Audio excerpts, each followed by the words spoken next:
Welcome to the WPS Secure Portal Medical Documentation webinar. My name is Karen Curtis and I will be your presenter. Joining me is my friend and colleague Aline Sigler. Aline will be helping me today by monitoring the chat and providing additional information at times, so I appreciate her being here with me today.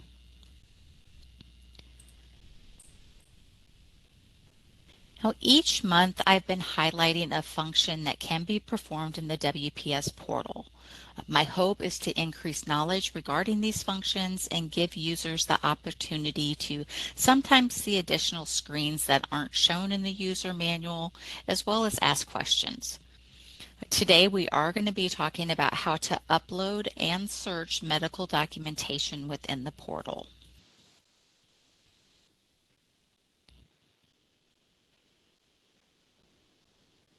Now, during registration, I did have some participants tell me that they were new to their positions. So before we get too deep into the functions that can be performed, I need to talk about portal access since you may need to be, or since you do need to be registered for the portal in order to perform the actions we're going to cover today.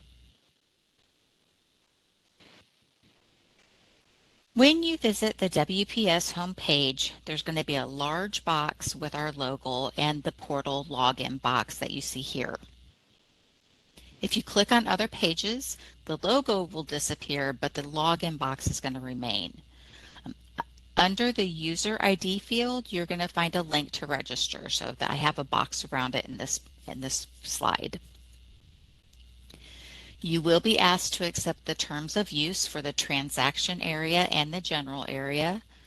Transactional area refers to specific actions that take place within the portal, such as data transmission or user interaction. And the general area is broader and it refers to things such as data privacy policies or copyright information. Well, after accepting the terms, you will be moved to the provider access page, which is shown here on the left. Here you will enter your MPI, PTAN, and tax identification number. If you are part of a provider group or clinic, then you must enter the group MPI and PTAN. You will not be able to register using an individual provider's information. When you self-register, a request is going to be sent to the MPI administrator for your facility or office, who's going to need to approve or deny access. So this means that you're not going to be able to log in until your request has been approved. You can also have your MPI administrator create an account for you, and that's going to eliminate this approval process. There's also the possibility that you will receive a message about registering as an MPI administrator, which is shown here on the right. This occurs if the MPI entered has fewer than 5 administrators. So if you don't get this message, there's no reason to be concerned. Nothing's wrong. It just means that you already have at least 5 individuals in that MPI administrator role. If you're not the appropriate person to take on this role, you can select the No radio button and continue with the registration process. To accept the role of MPI administrator, there is certain financial information that must be provided. You must have access to patient, payment, or claim information that would appear on a remittance advice that had been issued within the last 30 days.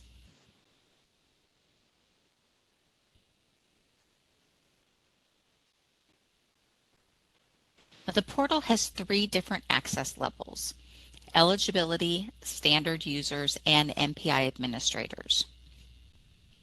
Eligibility users have access to verify patient eligibility and contact customer service. So the medical documentation would not be available at this level of access.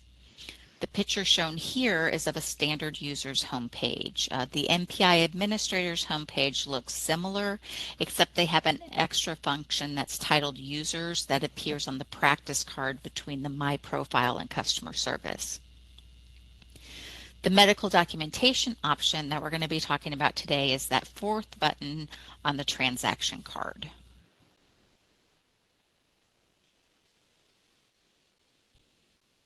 There are different types of requests for documentation. Some requests can be handled using the portal, but others cannot. So appropriate use of the medical documentation function would be for prepayment reviews on which you would receive an ADR and post-payment reviews or probes. Additional documentation requests are sent when we need more information to make an initial claim determination, and providers have 45 days to return the requested documentation. Probes are post-payment reviews that are used to decrease provider burden, identify and prevent improper payment, reduce appeals, and improve the medical review process. Now, situations where you do not want to use the medical documentation function is going to include PWK, which is when additional documentation is submitted for certain billing situations, records for FIS, the Fiscal Intermediary Standard System, when it gets reason code U5601, which is overlapping dates of service, and redetermination requests. Appeals has their own function, so you would not use this for redetermination requests.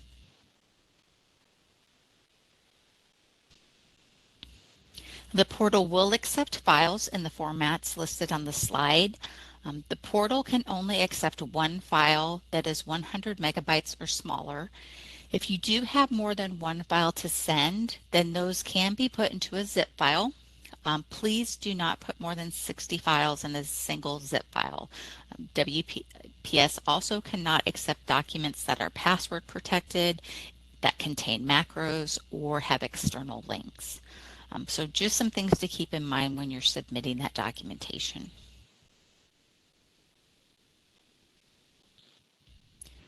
Let's take a look at how to submit those documents. The screenshots that I have provided are from a test environment, so they do not represent real scenarios. Things may also look a little different because I don't have all the options or all the scenarios that could happen in real life. That's not going to happen in tests, so things may look just a little bit different.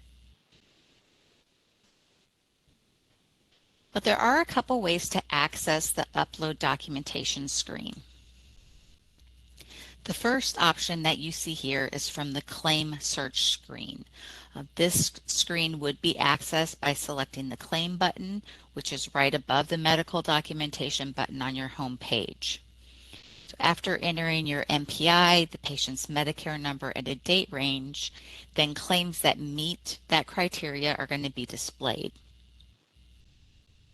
Under the action header, you can see 4 acronyms. So you have FSC, which is Finalized Claim Summary, and this is only for Part B claims.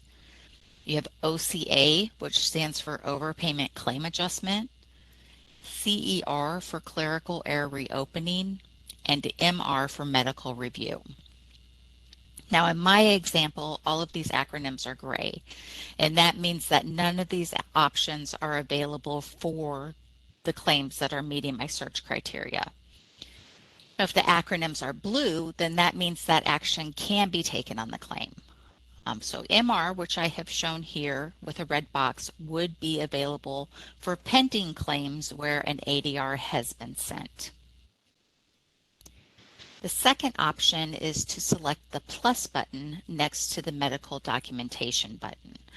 This can be done if you've received an ADR or a notification letter that a targeted probe and educate review is being conducted.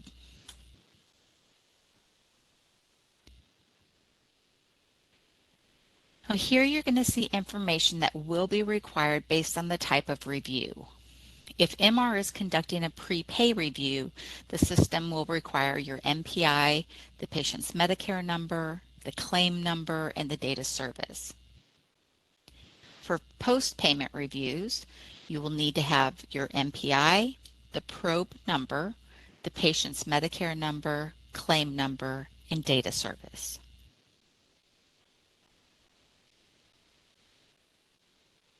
Now, choosing that plus button is going to open the medical documentation upload screen. Now, here is where my test environment may look different from what you may see.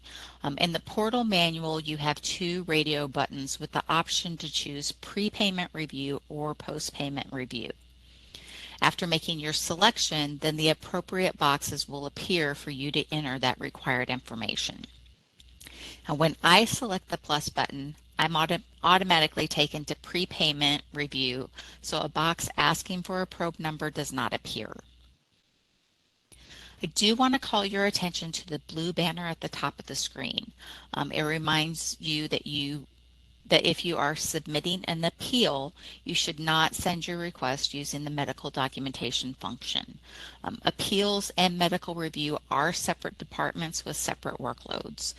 So again, appeals has their own function, and we will cover that in a separate webinar. Now, if you were in the claim summary screen and you selected the MR acronym, then the fields would be populated for you.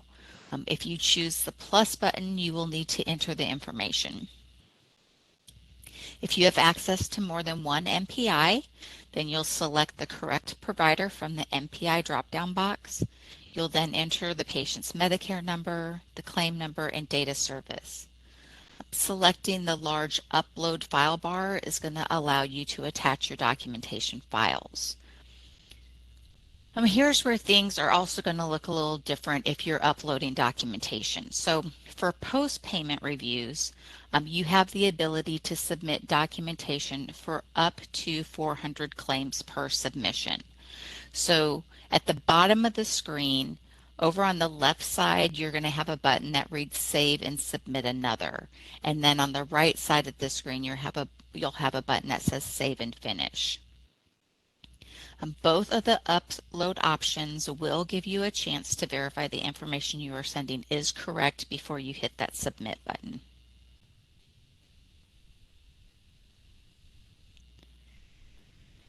After the documentation has been uploaded, you will receive a notice of successful submission along with a confirmation number. In the upper right corner, you will see that this notification can be printed for your records, you can start a new submission, or you can return to the home page.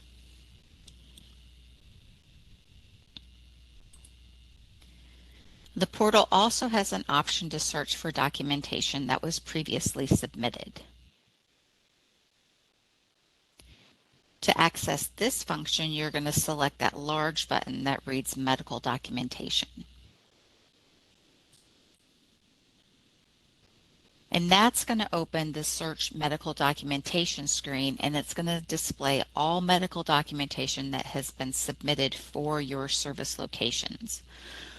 Results will be listed in the order received, with the most recent listed first. Now at the top, you can narrow your search by selecting My Submissions Only, and that's going to show documents that your user ID has submitted. You can also enter a confirmation number, a specific username in the Submitted By field, claim number, or patient Medicare number. There's also a Type to Filter Results box where you can search for any information appearing in the table. Other options for sorting is to click the column headings. So if you click Status, then it will sort those based on if it's received, pending, completed, things like that. You'll notice here that there are 1,390 records, so right here in the results. And the reason I call your attention to that is because in this next screen, if I click My Submissions Only, then it's going to cut that number down to 176. So it's just a way to make it more manageable depending on what you're looking for. This view also lets you see some of the different status options that the previous screen didn't show. Pending means that your documentation has been received. Documentation will remain pending even after MR staff have reviewed it. Not accepted means that the file was invalid or corrupt. So in these situations, you will need to review the type of files that you are trying to send and then resubmit those. Received means that documentation has been submitted and is waiting for virus scanning. Another status that is not shown here is completed, and this means that medical review findings are available to view. Now for regular claim development responses, you will see the decisions on your remittance advice once the claim finalizes. For TPE decisions, you're going to want to filter for completed status, and you're going to look for decisions that are after the date that you submitted your documentation. And in the submitted by field, you're going to have a username that says OB user. So the letter O, the letter B as in boy, and the word user. When searching for a decision, you will need to make sure that the My Submissions Only box is not checked. Otherwise, those other usernames aren't going to be able to show up, so you won't find those. Now you can review details of your submission by clicking the I icon, which is found in the Actions column, so all the way over here on the right.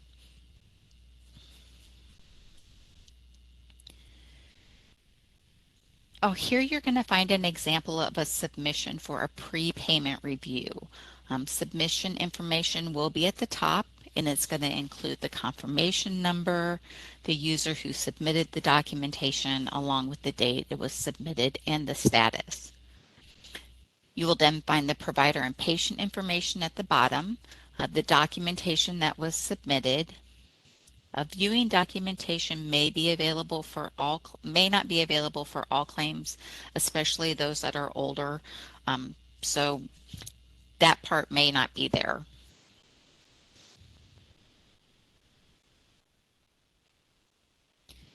I also wanted to include example of a post-payment review details because it does look a little different. Instead of patient information, you're going to have a field that gives you the probe number, since the request will involve documentation for multiple beneficiaries. In the upper right corner, you have options to print these details, go back to the previous page, conduct a new search, or select Done to go back to the home page.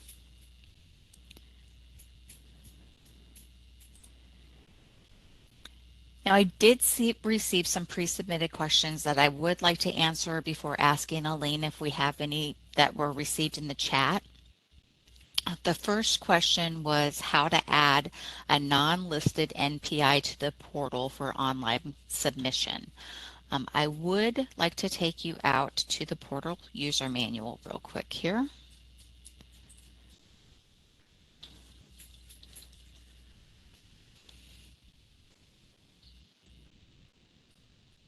I'm just going to select J5 Part A because it was the first one.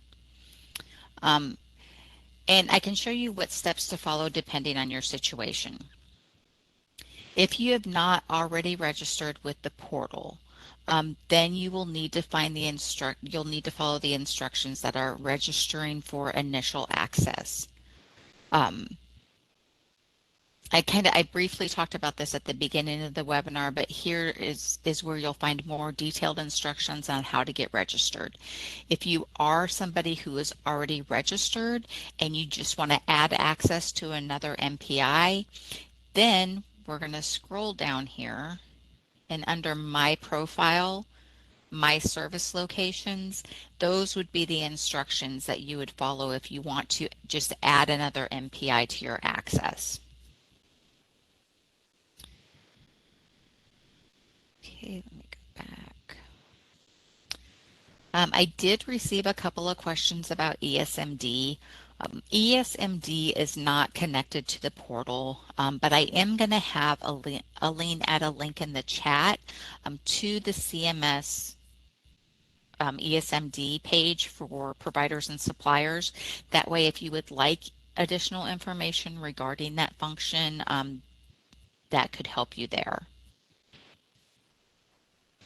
Another question asked was, if I have two separate PDF files, how do I know both are attached to the claim review? I went and talked to our portal team to make sure that, I got your answer right. I wanted to make sure that I didn't provide you with what I thought was going to be the answer. And they explain that if you submit a zip file and it has two PDF files in there, then you should be able to check back usually a day later. And you're going to notice that that zip file is gone and the two PDF files are going to be available for you to view. So when we looked at how to search your documentation and we went into that detail, down at the bottom you'd be able to see those two links. I believe that I did cover the rest of the pre-submitted questions within the webinar material, so I'm going to ask Aline if anything has come through in the chat. Hi, Karen. Thanks for that good information about submitting documentation in the portal. We have one question, and you did touch on it, but just to clarify and reiterate, Ellen asks, if we submit our documentation from our electronic health record using ESMD, will we see the submission details? ESMD is separate from the portal. So that's where you would need to go to that CMS link and research that information.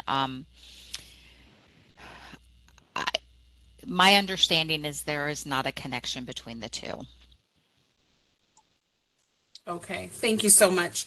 And that was the only question that we've received, Karen. Okay, great. Thank you so much, Aline. Now, when you disconnect from the webinar, you will be redirected to a CMS survey. I'm also having Aline add a link into the chat. And I really do hope that you'll take a moment to provide feedback on how I did today. If you're watching this as video as an encore, you will see a pop-up at the end of the webinar with the picture that says survey. The redirect looks like what you see here on the right. We don't have any control over how it appears, and we want you to know that it isn't spam or anything malicious. In our encore videos, the survey links will appear at the bottom with the picture titled Online Survey. Now, the feedback that we receive does lead to change. We've added chapters to our encore presentations so that you can kind of jump to points of interest.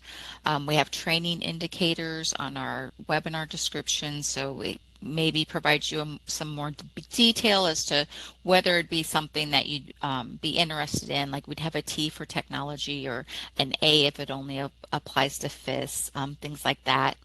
And we've also had some Medicare education expos where our education topics have been based on suggestions that you guys have put in for future education topics. So we do plan to do some more based on survey feedback. So I just wanted you to know that your opinion really does matter. Now, after disconnecting today, you are going to receive a thank you for attending email that's going to contain contact hours that can be submitted for continuing education units. If you joined only by phone, WebEx is not able to generate this email, so you will need to contact us. In the chat, Aline's going to add a link to the education mailbox and what information is needed for us to send you a certificate. Now, if you think of any questions, those can be emailed for up to 7 days following today's event, and we will respond to those via email. That brings us to the end of today's presentation. On behalf of myself, Aline, and the Provider Outreach and Education team, I'd like to thank you for being here today, and I hope that you will join us for future events. You may now disconnect.